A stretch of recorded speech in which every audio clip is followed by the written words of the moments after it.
Sebagai kesimpulan dari pertemuan kita, saya akan mengambil berkaitan dengan masalah Al-Quran, bahwa sesungguhnya Quran ini adalah pedoman hidup bagi kita semua. Allah mengirimkan surat cinta kepada kita, yaitu Al-Quran, agar kita jadikan sebagai petunjuk hidup, pedoman hidup. Tidak mungkin kita akan bahagia kecuali dengan mengikuti Al-Quran.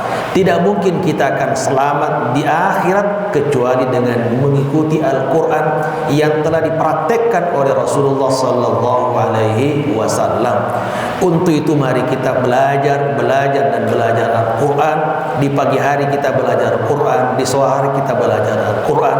Mari kita berusaha semaksimal mungkin untuk mengamalkannya.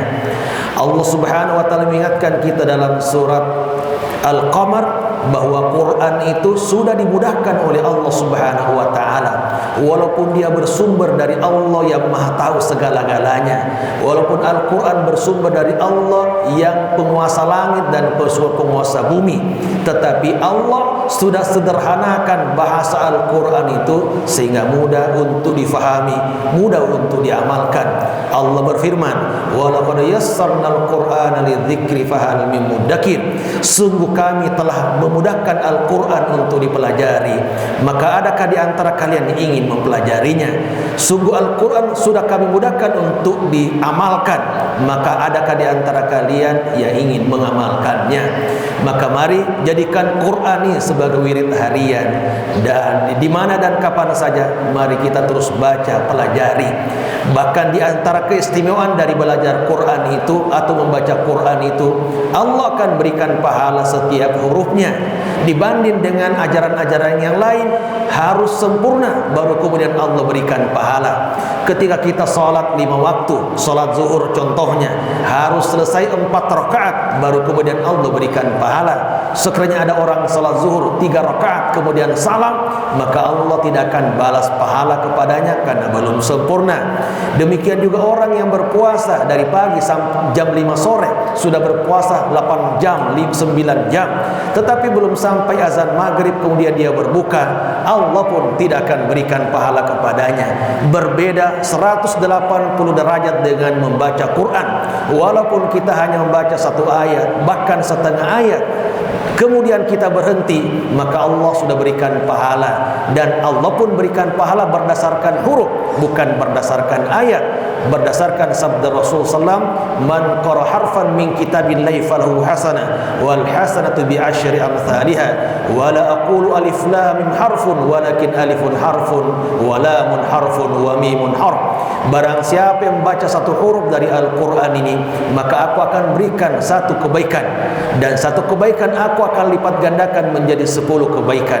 Aku tidak mengatakan alif lam mim 1 huruf, tetapi alifnya 1 huruf, lamnya 1 huruf, dan mimnya 1 huruf, sehingga ketika kita membaca alif lam mim sudah mendapatkan pahala 30 kebaikan.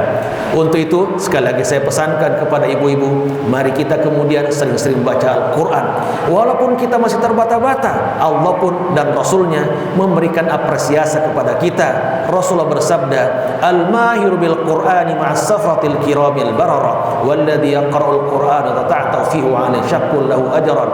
Bahwa orang yang bagus bacaannya akan bersama dengan malaikat yang taat dan mulia, dan adapun orang yang terbata-bata bacaan Qur'annya, bahkan masih sulit untuk membaca Qur'an, berhak mendapatkan 2 pahala. Maka orang yang terbata-bata sekalipun insyaallah dapat pahala dari Allah Subhanahu wa taala.